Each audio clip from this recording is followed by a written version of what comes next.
शुरू कर लेते हैं बच्चों, एकदम शुरू कर लेते हैं आज की क्लास जो ह्यूमन फिजियोलॉजी की, जहां से हमने रोकी थी, जहां से स्टॉप किया था, लोकोमोशन एंड मूवमेंट से शुरुआत करेंगे। रेडी है बच्चों? कुर्सी की पेटियां बांध लें और अपनी बिल्कुल मन लगा करके, दिल लगा करके, कॉपी पेन लेकर के बैठ जाएं और बैठेंगे, कंटिन्यूअस बैठे रहेंगे जब तक हम दोनों मास्टर यहां हैं, जब तक तुम्हारी कॉपी पेन चलेगी, जब तक तुम्हारा दिल लगता रहेगा, तब तक हम दोनों यहीं नाचते रहेंगे, यहीं पढ़ाते रहेंगे आपके सामने। तो लोकोमोशन एंड मूवमेंट शुरुआत करते हैं। पहला सवाल आपकी स्क्रीन पर आ चुका है बेटा, यह है पहला सवाल विद आपके डॉक्टर पोल के साथ। मैच द कॉलम शादी राम घर जोड़े। पहले भी बताया आपको कि शादियों में आप मैच बनाना आपको बहुत पहले आता है। क्लास में जैसे ही कोई लड़का या लड़की होती है तुरंत आप मैच बनाना शुरू कर देते हो, ये मेरी दोस्त, ये मेरी बंदी, ये मेरा बंदा। वैसे ही यहां पे मैच बनाना है। सबसे बेस्ट मैच आप अपने लिए सेलेक्ट करेंगे यहां से। तो सबसे पहला है कार्टिलेजिनस ज्वाइंट होता है बेटा। जो कार्टिलेजिनस ज्वाइंट होता है, मतलब आज का टारगेट होगा मोस्ट ऑफ द पीवाईक्यूज के साथ क्वेश्चन करने का। आज के क्वेश्चन में आप देखोगे बहुत सारे पीवाईक्यूज भी मिल जाएंगे आपको, तो इसलिए आप एकदम एंजॉय करते हुए चलोगे कि मतलब हमारा पीवाईक्यू छूटा तो नहीं, एकदम नहीं छूटा है बेटा जी। कार्टिलेजिनस जॉइंट जो होता है ये स्लाइटली मूवेबल जॉइंट होता है बिटवीन एडजेसेंट वर्टिब्री, मतलब सेकंड ए का सेकंड करेक्ट हो जाएगा, मतलब पहले ये दोनों निकाल दो।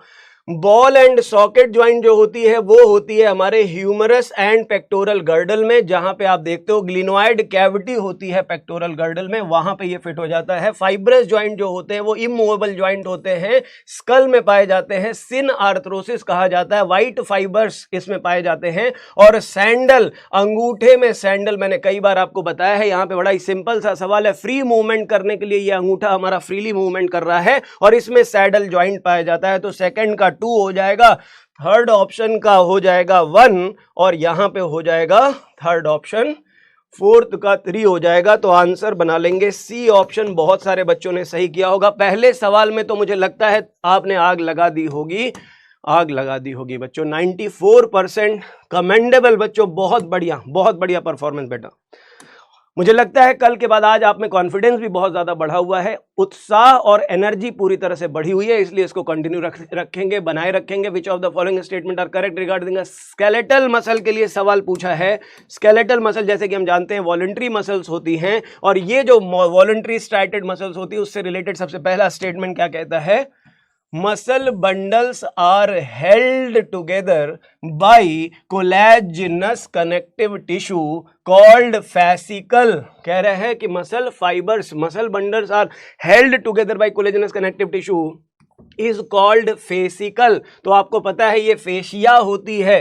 Sarcoplasmic reticulum of the muscle fibre is store house of the calcium ions. ये बिल्कुल ठीक लगता हुआ, सार्कोप्लाज्मिक रेटिकुलम जिसे एंडोप्लाज्मिक रेटिकुलम कहा जाता है, ये करेक्ट हो गया। Striated appearance of the skeletal muscle fiber is due to distribution pattern of actin and myosin। सही हो जाता है। M line, middle line जो होती है considered as the functional unit of the contraction called sarcomere। तो ये wrong हो जाता है। तो अगर आप देखोगे तो बेस्ट ऑप्शन आपको B एंड C मिलेंगे। B एंड C ऑप्शन बिल्कुल करेक्ट मिलेंगे। B एंड C ओनली क्या हो जाएगी बेटा? B and C only. तो बी ऑप्शन बिल्कुल करेक्ट है। बहुत सारे बच्चों ने तूफान मचा दिया है। बिल्कुल सही ऑप्शन ए बी सी। ए कैसे सही कर दिया भाई? Muscle bundles held together by collagenous connective tissue layer. उस कोलेजिनस कनेक्टिव टिश्यू लेयर को फेशिया कहते हैं, फेशिया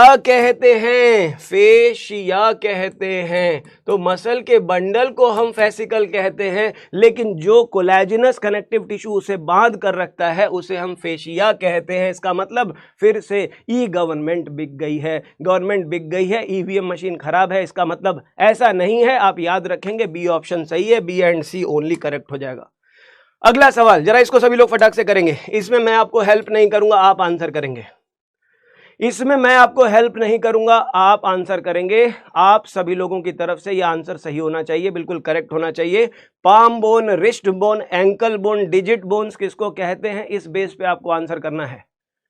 एक बार कोई बच्चा कह रहा है फिंगर स्लिप हो गया था मेरा उस क्वेश्चन में। अच्छा जी, बहुत बढ़िया। फिंगर स्लिप हुआ तो कोई बात नहीं।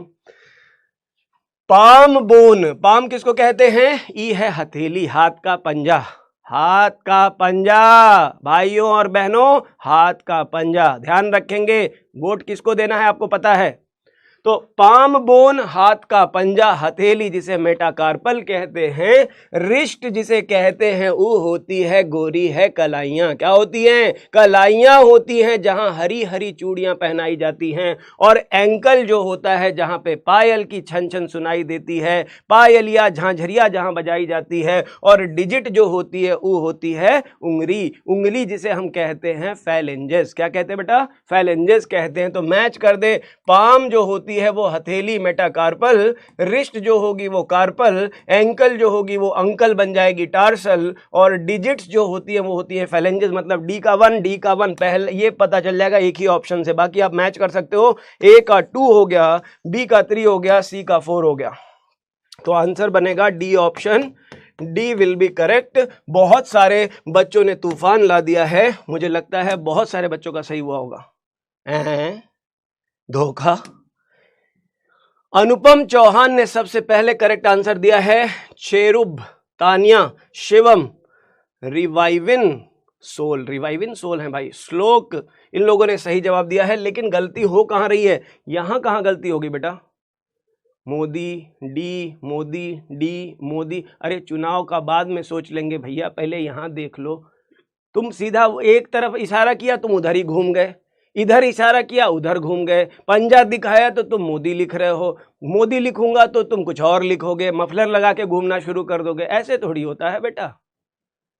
चुनाव में मत जाओ बेटा, अभी इधर फोकस करेंगे। डी ऑप्शन सही होता है। ऐसे कैसे कर देते हो तुम लोग? कल रात भर नींद नहीं आई तुम लोग की एनर्जी देख करके, इतने एनर्जेटिक बच्चे देख करके नींद नहीं आई। बताओ, मास्टर नहीं सो रहा, इसलिए नहीं सो रहा है कि अगले दिन बच्चों को जितना कंटेंट, जितनी मेहनत से आज पढ़ाया है, क्या आज भी उतनी ही मेहनत से हम पढ़ा पाएंगे?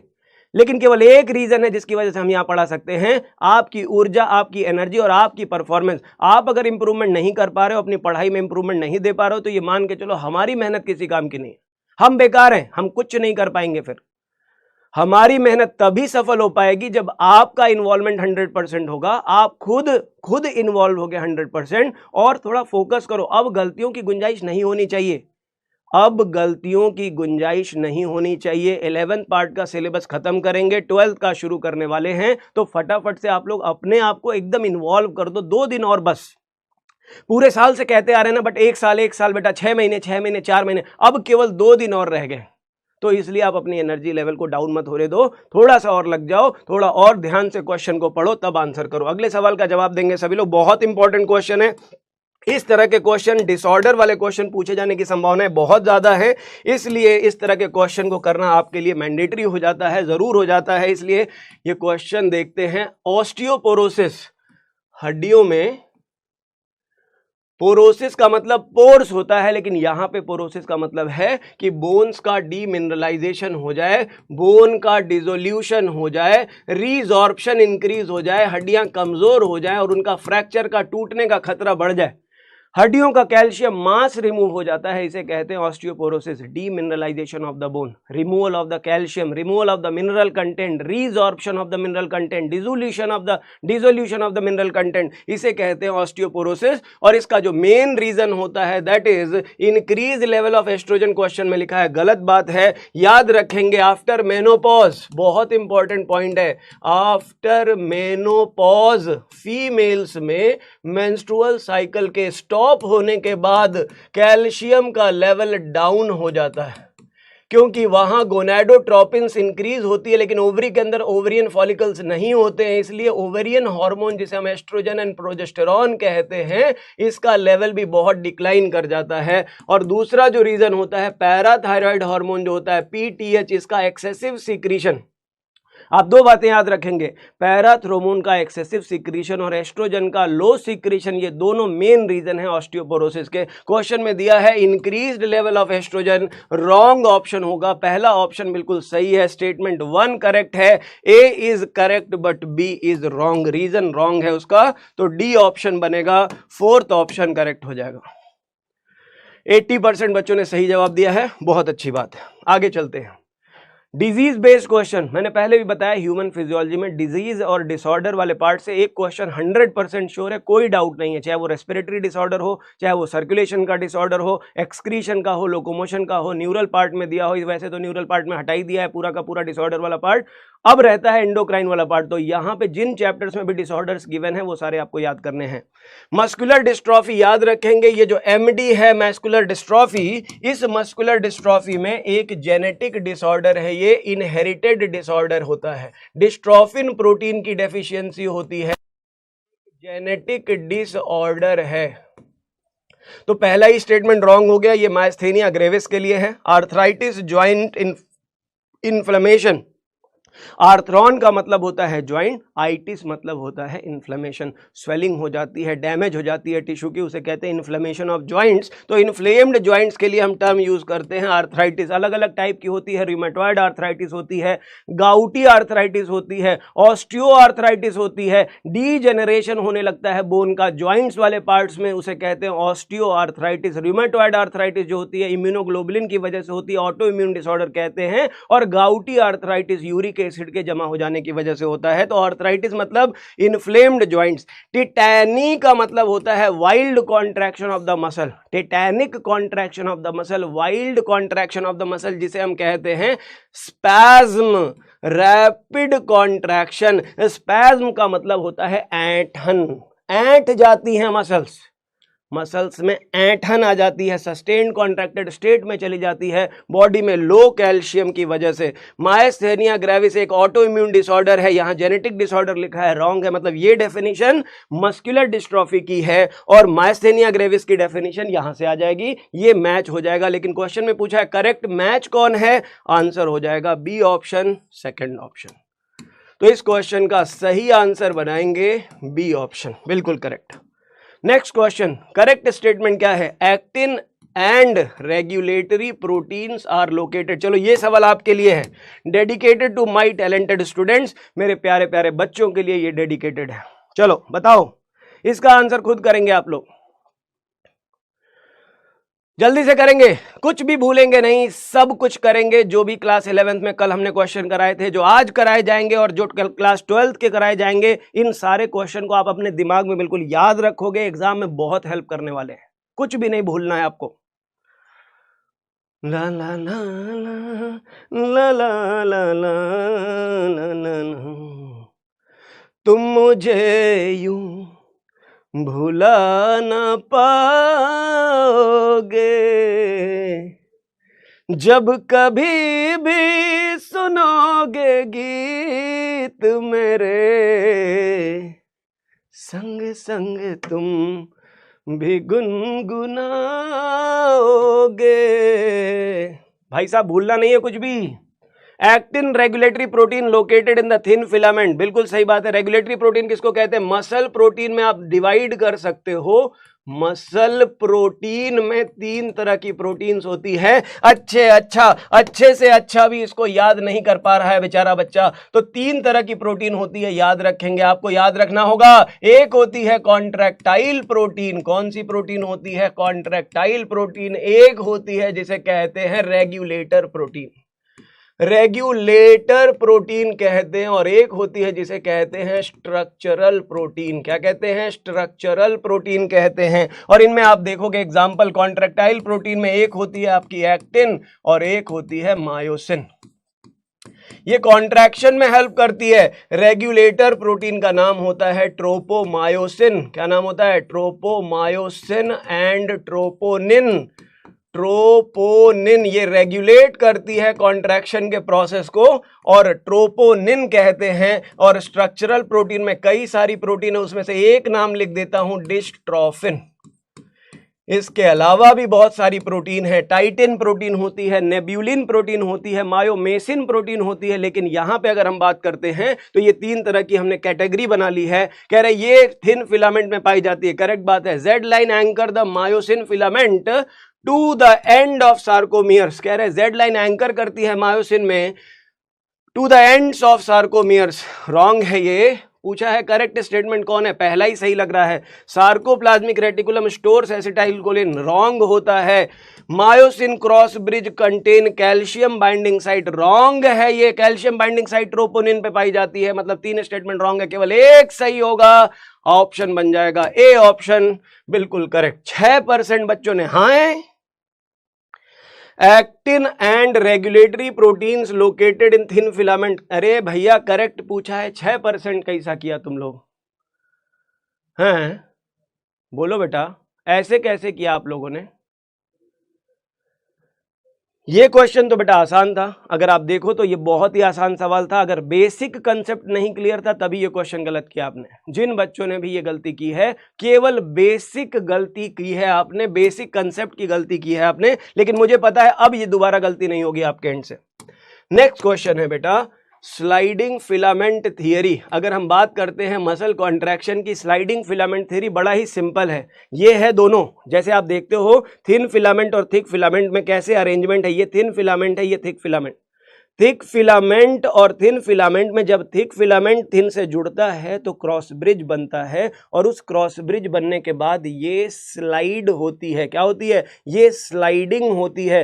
थिन वाला स्लाइड करता है थिक फिलामेंट के ऊपर। तो आप देखेंगे कि स्लाइडिंग फिलामेंट थियरी के according actin myosin filaments slide over each other. याद रखेंगे केवल थिन स्लाइड करता है थिक के ऊपर। जब कॉन्ट्रैक्शन होता है, कॉन्ट्रैक्शन के दौरान ये जो थिन फिलामेंट होता है, ये जो थिन फिलामेंट होता है बेटा, क्रॉस ब्रिज बनने के बाद, जैसे मान लो ये बना क्रॉस ब्रिज, एक्टिन और मायोसिन का क्रॉस ब्रिज बना, तो जब कॉन्ट्रैक्शन होगी तो केवल थिन फिलामेंट स्लाइड करेगा थिक फिलामेंट के ऊपर, दोनों फिलामेंट कॉन्ट्रैक्ट नहीं करते। ये बहुत इंपॉर्टेंट कंसेप्ट है, ये स्टेटमेंट रॉन्ग हो जाएगा। Length of A band does not change, बिल्कुल करेक्ट है, ए बैंड चेंज नहीं होता, आई बैंड शॉर्ट हो जाता है, ए बैंड सेम रहता है। मसल कॉन्ट्रैक्शन में ए बैंड सेम रहता है, बट आई बैंड जो होता है ये शॉर्ट हो जाता है।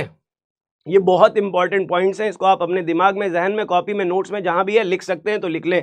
आई बैंड की लेंथ इंक्रीज हो रही है, आई बैंड डिक्रीज हो रहा है। Actin filament slide away from A band, away नहीं होगा, towards the centre of A band. ये जो आई बैंड होता है स्लाइड करके ए की तरफ, अंदर की तरफ आता है। ये स्लाइड जब करता है तो अंदर की तरफ आता है, दूर नहीं जाता, ये करीब आता है मसल कॉन्ट्रैक्शन में। तो ये तीनों ऑप्शन रॉन्ग हो जाते हैं, केवल सेकंड ऑप्शन करेक्ट होगा। आंसर बनाएंगे आप सभी लोग बी ऑप्शन, बी करेक्ट होगा। Next question, gout. अभी मैंने बताया था गाउट जो होता है यूरिक एसिड से रिलेटेड है, और जब जॉइंट्स में गाउट की, मतलब हम यूरिक एसिड की एक्यूमुलेशन की बात करते हैं, ये जो जॉइंट्स हैं, एक कोई बोन, ये कोई और उसकी पड़ोसी बोन, ये है साइनोवियल मेम्ब्रेन, इन्हें कहते हैं जॉइंट्स। अब कह रहे हैं यहां यूरिक एसिड के क्रिस्टल जब जमा हो जाते हैं तो यहां साइनोवियल फ्लूइड की अमाउंट रिड्यूस हो जाती है, और इससे साइनोवियल मेम्ब्रेन इन्फ्लेम कर जाती है, और इसी इन्फ्लेमेशन को हम कहते हैं इन्फ्लेमेशन ऑफ जॉइंट, इसे कहते हैं आर्थराइटिस। और इस आर्थराइटिस में जब ये जॉइंट में यूरिक एसिड एक्यूमुलेट होती है तो इसी को कहते हैं, यूरिक एसिड एक्यूमुलेशन को हम कहते हैं गाउट। क्या कहते हैं, गाउटी आर्थराइटिस। तो inflammation of joints due to accumulation of uric acid crystal. तो आंसर आप बना सकते हो ए ऑप्शन हो जाएगा, बिल्कुल इजी है, बहुत आसान है, बाकी और कुछ भी यहां करेक्ट नहीं होगा।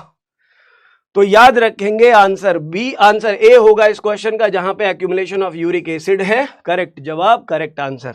Next question, select the correct option. फिर से करेक्ट क्वेश्चन, इसमें करेक्ट ऑप्शन सोचना है। और ये भी आपको बता दूं मैं, नीट के पॉइंट ऑफ व्यू से बहुत इंपॉर्टेंट क्वेश्चन है, मोस्ट इंपॉर्टेंट है। ये छाप लें दिमाग पे, मेमोरी में अपने याद कर लें, इंपॉर्टेंट क्वेश्चन है। जब भी हम बात करते हैं, ये रिब्स से रिलेटेड सवाल है, आपको पता भी होगा। ये जो स्टर्नम है जिसे हम ब्रेस्ट बोन कहते हैं, मिड वेंट्रली लोकेटेड है स्टर्नम, जो कि डैगर शेप की फ्लैट बोन होती है। और ये जो होती है, अगर हम बात करें वर्टिब्रल कॉलम बैक साइड पे, मिड डॉर्सली लोकेटेड होती है। मिड डॉर्सल साइड पे वर्टिब्री है, मिड वेंट्रल स्टर्नम होती है, और इसके थोरैसिक पार्ट से, जो थोरैसिक वर्टिब्री होती है, थोरैसिक वर्टिब्री होती है, वहीं से रिब्स कनेक्टेड होती हैं वर्टिब्रल कॉलम और स्टर्नम से। आप देखोगे फर्स्ट 7 पेयर ऑफ रिब्स जो होती हैं, 1 to 7 पेयर ऑफ रिब जो होती हैं, 1 से लेकर के 7 पेयर जो होती हैं, ये सारी की सारी वर्टिब्रोस्टर्नल रिब्स कही जाती हैं, क्योंकि ये रिब्स एक तरफ जुड़ी होती हैं वर्टिब्री से और दूसरी तरफ स्टर्नम से। वहीं हम बात करते हैं 8, 9 and 10th pair of ribs की, तो ये जुड़ी होती है 7th रिब से bye the help of hyaline cartilage. और वहीं पे अगर हम बात करते हैं रिमेनिंग 12 जो 11th एंड 12th पेयर है रिब्स के, अगर हम remaining 11th and 12th pair की बात करते हैं तो इन्हें कहते हैं फ्लोटिंग रिब्स या इन्हें वर्टिब्रल रिब्स कहते हैं। स्टर्नम से इनकी कोई अटैचमेंट नहीं होती। तो टोटल 12 पेयर रिब्स होती हैं, 7 पेयर जो होती हैं वर्टिब्रो स्टर्नल होती हैं, 8, 9th एंड 10th पेयर जो होती है इन्हें वर्टिब्रो कॉन्ड्रल कहते हैं, और लास्ट की 11 एंड 12th पेयर जो होती है जो किडनी को प्रोटेक्शन प्रोवाइड करती हैं, फ्लोटिंग रिब्स होती हैं, इन्हें केवल वर्टिब्रल रिब्स कहा जाता है, स्टर्नम से अटैच नहीं होती है। 7 pair vertebrosternal, 3 pair of vertebrochondral, 2 pair of vertebral ribs. पहला ऑप्शन ठीक लग रहा है। 8, 9th and 10th pairs are articulate directly with sternum, wrong है। 11, 12 pairs are connected to sternum, wrong है। Each rib is flat thin bone, all ribs are connected dorsally to the thoracic vertebrae and ventrally to the, कह रहे all the ribs, सारी ribs ऐसा connected होती है ventral to sternum, wrong है। आपने देखा कुछ ribs sternum से जुड़ी नहीं होती है, केवल ट्रू रिब्स ऐसी होती हैं जो स्टर्नम से जुड़ी हुई होती हैं। तो आप बना सकते हो पहला आंसर बिल्कुल करेक्ट। 7 पेयर जो होती हैं वो vertebro sternal, 3 pair vertebro chondral और 2 पेयर वर्टिब्रल रिब्स।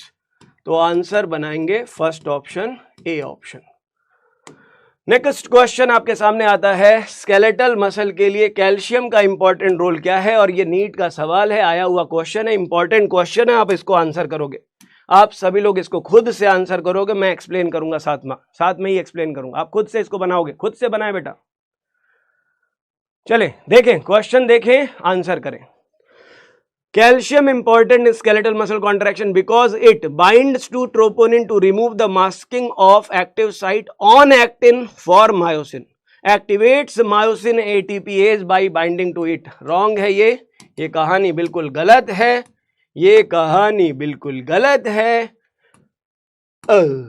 अब देखो, detaches myosin head from actin filament, बिल्कुल गलत बात।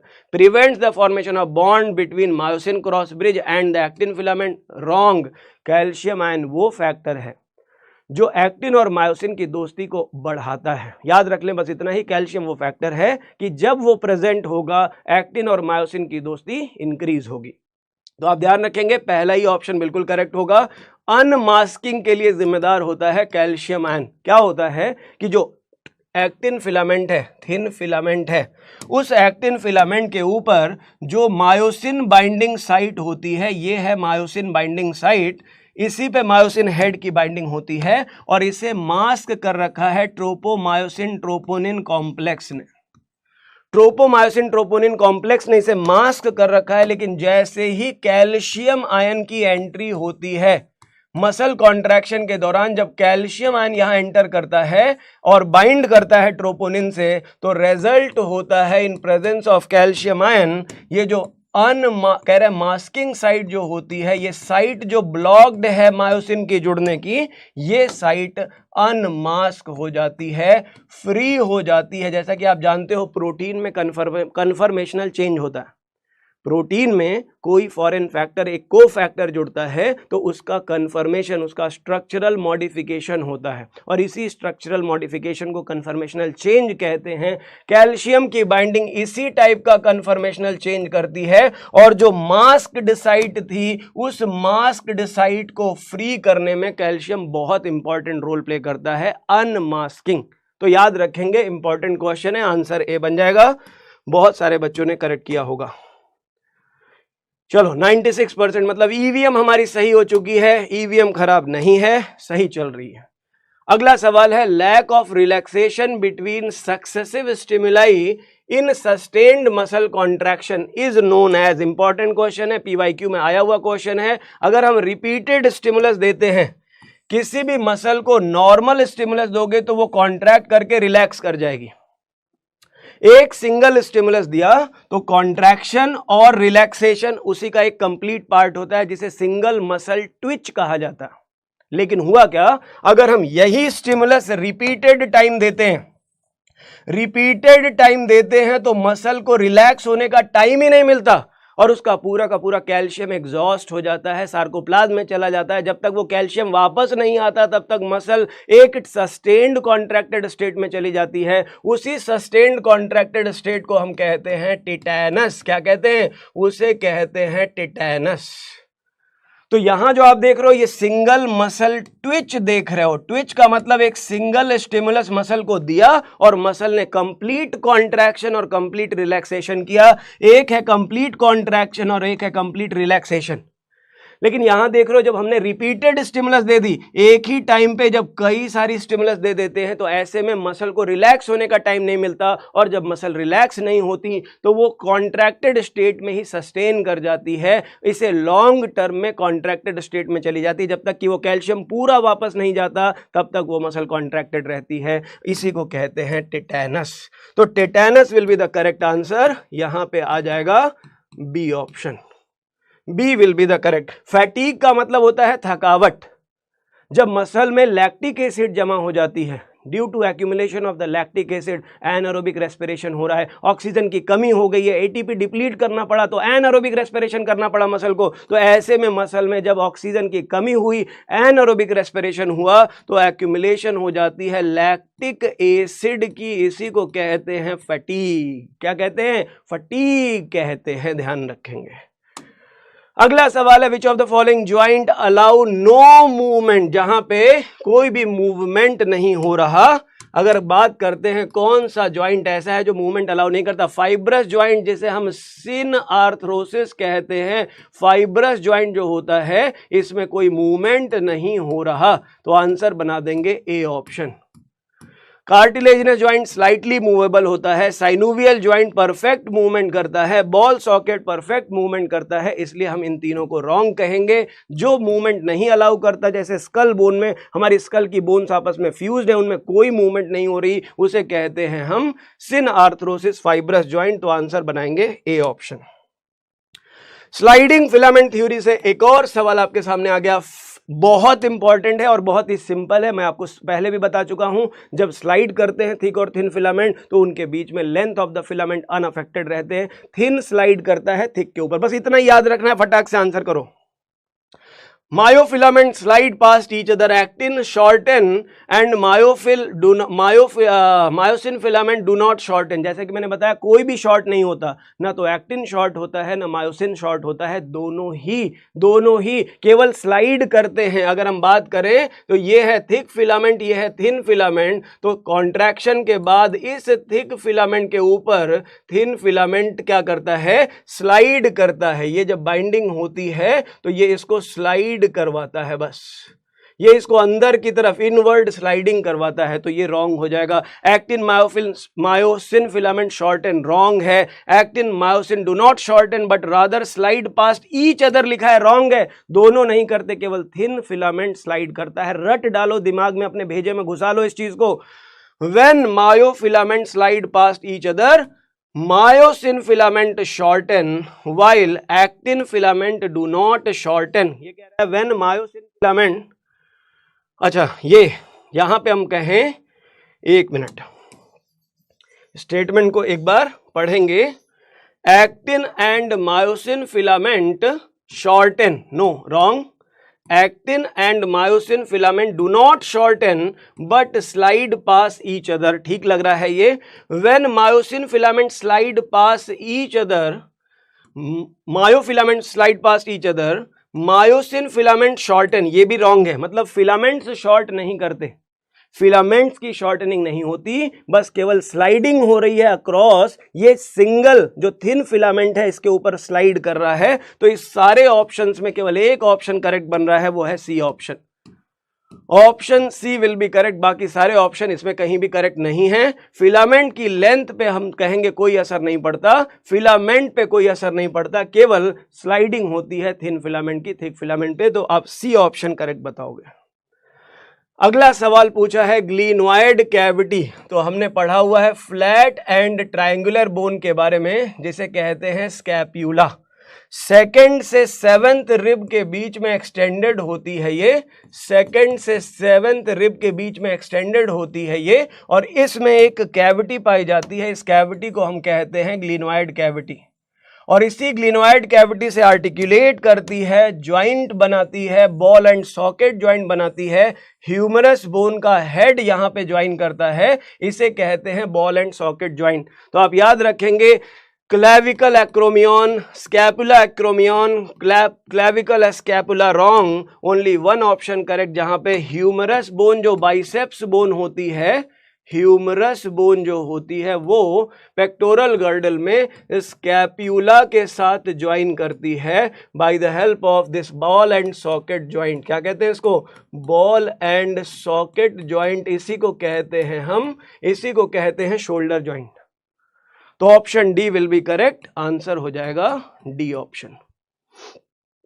नेक्स्ट क्वेश्चन है stimulation of muscle fibre by a motor neuron occurs at. आसान सवाल है, इसे कहते हैं न्यूरोमस्कुलर जंक्शन। जहां न्यूरॉन मसल से कांटेक्ट बनाता है वहां पे ये इस जंक्शन पे अपना मैसेज डिलीवर करता है और मसल कॉन्ट्रैक्शन करती है, इसे कहते हैं न्यूरोमस्कुलर जंक्शन। आसान सा सवाल है, फटाक से आंसर करेंगे, आंसर ए बन जाएगा।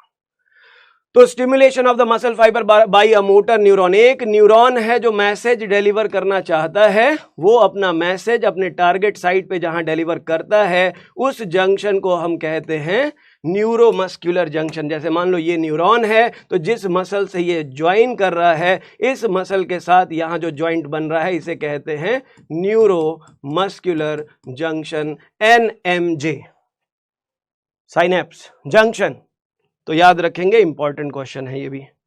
अगला सवाल स्केलेटल मसल्स से रिलेटेड है, बहुत ही आसान सवाल होगा, मतलब ये इसलिए दिया है ताकि एनसीईआरटी में मसल वाला पार्ट भी कवर हो जाए, वो भी हमें छूटना नहीं चाहिए। तीनों मसल में बेसिक डिफरेंस पता होना चाहिए, इसलिए ये सवाल आपके लिए दिया है। स्केलेटल मसल जो होती है मल्टी न्यूक्लिएटेड होती है, तुरंत आंसर आ जाएगा। स्मूथ मसल यूनि न्यूक्लिएटेड होती है, और इनमें यूनि न्यूक्लिएटेड होती है लेकिन फ्यूजी फॉर्म होती हैं, और ये नॉन स्ट्राइटेड होती हैं, इनवॉलेंट्री होती हैं। कार्डियक मसल यूनि न्यूक्लिएटेड तो होती हैं लेकिन इनवॉलेंट्री के साथ इनमें इंटरकलेक्टेड डिस्क पाई जाती है, ब्रांच्ड भी होती हैं। Cardiac muscles are branched muscles, ये आपने एनिमल टिश्यू में भी क्वेश्चन किया था। तो सी, थर्ड वाले का सी बन जाएगा, थर्ड का सी बन जाएगा, 1 का बी बन जाएगा, सेकंड का ए बनेगा। बहुत तेरे बच्चों ने सही किया होगा, बी ऑप्शन करेक्ट है। Select the correct option. Muscle का ये भी बहुत ही आसान सा सवाल होगा, बहुत ही आसान सा सवाल होगा। जब हम HMM की बात करते हैं, हेवी मेरोमायोसिन की, तो इसका मॉलिक्यूलर वेट हेवी होता है, ज्यादा होता है, इसीलिए HMM कहा है। कौन कौन इंक्लूड होता है मसल के अंदर? अगर आप देखते हो तो मायोसिन फिलामेंट, एक गोल्फ स्टिक अगर आप ले लो, 2 गोल्फ स्टिक आपस में ले लो और ट्विस्ट कर दो, ट्विस्ट कर दो, उन दोनों को एक दूसरे के साथ ट्विस्ट कर दो, तो आपको यहां दिखेगा एक ग्लोब्यूलर हेड दिखेगा और उसके साथ एक शॉर्ट आर्म बनेगी।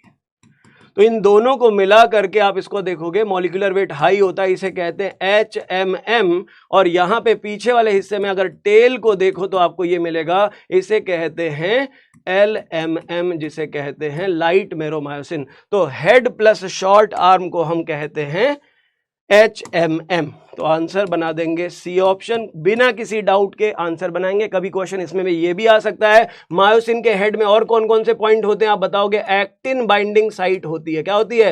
एक्टिन से बाइंड करने की एक्टिन बाइंडिंग साइट यहां पाई जाती है, और अलोंग विद दिस इसमें पाया जाता है, इसमें प्रेजेंट होता है, इसमें प्रेजेंट होता है ATP बाइंडिंग साइट। ATP से बाइंड करने की साइट भी पाई जाती है। अगर क्वेश्चन आ सकता है तो ये भी आप तैयार कर लो, साथ साथ में रीडिंग कर लो, ये भी यहां से आउट कर दो और कह दो एनसीईआरटी से कि मैंने पढ़ लिया है सारा पॉइंट, एक एक पॉइंट डिस्कस कर लिया है, क्वेश्चन के थ्रू कर लिया है, ताकि मेरे दिमाग में जो कोई भी ऑप्शन को लेकर के कंफ्यूजन थी वो भी क्लियर हो जानी चाहिए। अगला सवाल पूछता है structural and functional unit of a myofibril जो होती है वो क्या होती है? तो structural and functional unit sarcomere कह सकते हैं, प्रोटीन ऑफ थिन फिलामेंट को एक्टिन कह सकते हैं, प्रोटीन ऑफ थिक फिलामेंट को मायोसिन कह सकते हैं, central part of thick filament is not overlapped by thin filament, कह रहे वो पार्ट जो थिक फिलामेंट का थिन फिलामेंट से ओवरलैप नहीं है उसे क्या कहते हैं, तो उसे कहते हैं एच जोन, हेंसेंस जोन कहते हैं। ये है थिक फिलामेंट, ये है थिन फिलामेंट, और इसके बीच में जो सेंट्रल पोर्शन है जहां थिन फिलामेंट ओवरलैप नहीं कर रहा, ये पोर्शन अगर आप देखो, कह रहे थिन फिलामेंट की बाउंड्री लिमिटेशन यहीं तक है, तो कह रहे वो पोर्शन जहां पे नहीं ओवरलैप कर रहा उसे क्या कहते हैं, उसे कहते हैं एच जोन। क्या कहते हैं, एच जोन। तो ये है थिन और ये है थिक फिलामेंट। सारी जानकारियां आपको मिल चुकी हैं। तो डी का ए बनेगा, मतलब फोर्थ ऑप्शन ही यहां पे सही बनता है। डी का ए बनेगा, फोर्थ ऑप्शन मैच कर लेते हैं। ए का सी है, ए का सी है, बिल्कुल सही है, और बी का डी है, बिल्कुल करेक्ट, और सी का A. Answer fourth option. Next question, contraction of muscle continues in sliding filament theory till, बहुत इंपॉर्टेंट कंसेप्चुअल क्वेश्चन है। कंसेप्ट अगर क्लियर है तो आप इसको गलत नहीं करोगे। इसका क्वेश्चन आप लोगों को सही करना है। मैं देखता हूं कितने लोग सही करते हैं। मैं देखता हूं अगर जितने बच्चों का कंसेप्ट क्लियर होगा वो इसे सही ही करेंगे, ये मुझे पता है, पूरा यकीन है कि आप इसे सही करोगे। देखते हैं कितने बच्चे सही करते हैं। Contraction of muscle continues in sliding filament theory, sliding filament theory till कब तक कंटिन्यू रहेगा, कब तक कंटिन्यू रहेगा, till ATP binds to myosin head, till ATP binds to myosin head, ADP bind to myosin head, till calcium present in sarcoplasm, till polymerisation of myosin head is going on. Which one will be the correct, correct answer होगा till calcium is present in sarcoplasm. जब तक calcium ion रहता है तब तक muscle contracted state में रहती है। Presence of calcium ion determine करता है ड्यूरेशन की मसल कब तक कॉन्ट्रैक्टेड स्टेट में रहेगी। तो आंसर बनाओगे बेटा सी ऑप्शन। अभी मैंने पहले भी आपको ये बताया था, इंपॉर्टेंट क्वेश्चन है, थोड़ी देर पहले भी इसकी इंपॉर्टेंस आपको बताई थी। 60% फिर भी ठीक है। जिन बच्चों ने गलत किया है मुझे लगता है कि उन बच्चों ने इस वाले पॉइंट को भी ध्यान दिया होगा, एटीपी पढ़ लिया होगा, लेकिन बेटा एटीपी हटने से क्रॉस ब्रिज ब्रेक होता है, ये ध्यान रखना। Binding of ATP will break the cross bridge. आप चाहो तो ये लिख सकते हो, क्रॉस ब्रिज का ब्रेकडाउन, क्रॉस ब्रिज को ब्रेक अगर करना है, क्रॉस ब्रिज को अगर ब्रेक करना है, cross bridge is broken when a new ATP binds with myosin head, myosin head से जैसे ही न्यू एटीपी बाइंड करती है क्रॉस ब्रिज ब्रेक हो जाता है। और ये मोस्ट इंपॉर्टेंट पॉइंट है, अगर नहीं पढ़ा तो नोट कर लें, अगर पढ़ा है तो वापस रिकॉल कर लें।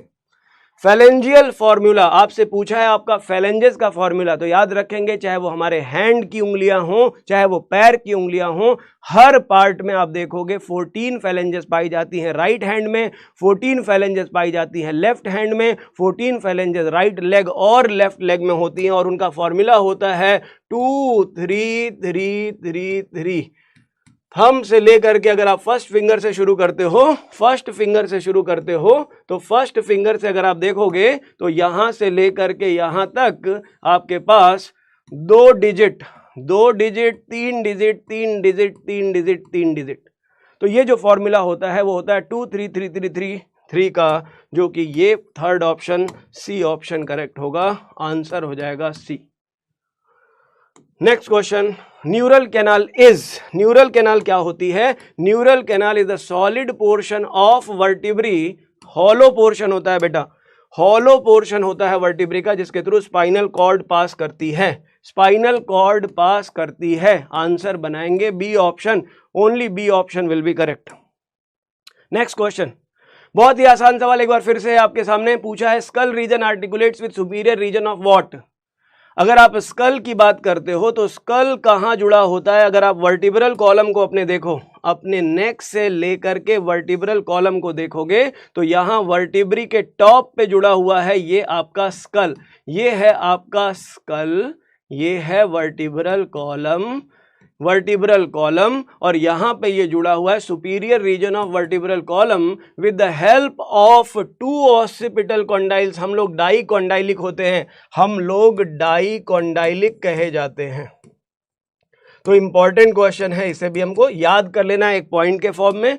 तो vertebral column two and dicondylic, answer बना लेंगे हम first option. Answer will be first option, A option. हो गया, ए है, बिल्कुल आसान कर लिया आप लोगों ने, बहुत अच्छी बात है। अगला सवाल, each half of the pectoral girdle consist of what. या तो यहां पे स्कैपुला हो सकता है, ईच हाफ, एनसीईआरटी की लाइन को याद करें, हमारे पास पेक्टोरल गर्डल और पेल्विक गर्डल पाई जाती है। Each pectoral girdle consist two halves, दो हाफ्स होते हैं, आधा इधर आधा इधर, आधा राइट साइड में होता है, आधा लेफ्ट साइड में होता है। राइट हाफ में एक स्कैपुला एक क्लेविकल होती है, लेफ्ट हाफ में भी एक स्कैपुला एक क्लेविकल होती है, और पेल्विक गर्डल में भी दो हाफ्स होते हैं, और each half consist coxal bone, coxal bone पाई जाती है। तो each half of the pectoral girdle consist of one scapula, scapula पाई जाती है या clavicle, and a clavicle collar bone. ये बहुत इंपॉर्टेंट पॉइंट हो गया। अब कह रहा है are is the condition of rapid spasm, मतलब टिटैनी की बात की जा रही है। ये भी उसी चैप्टर से क्वेश्चन है, डिसऑर्डर से क्वेश्चन है, इंपॉर्टेंट क्वेश्चन है।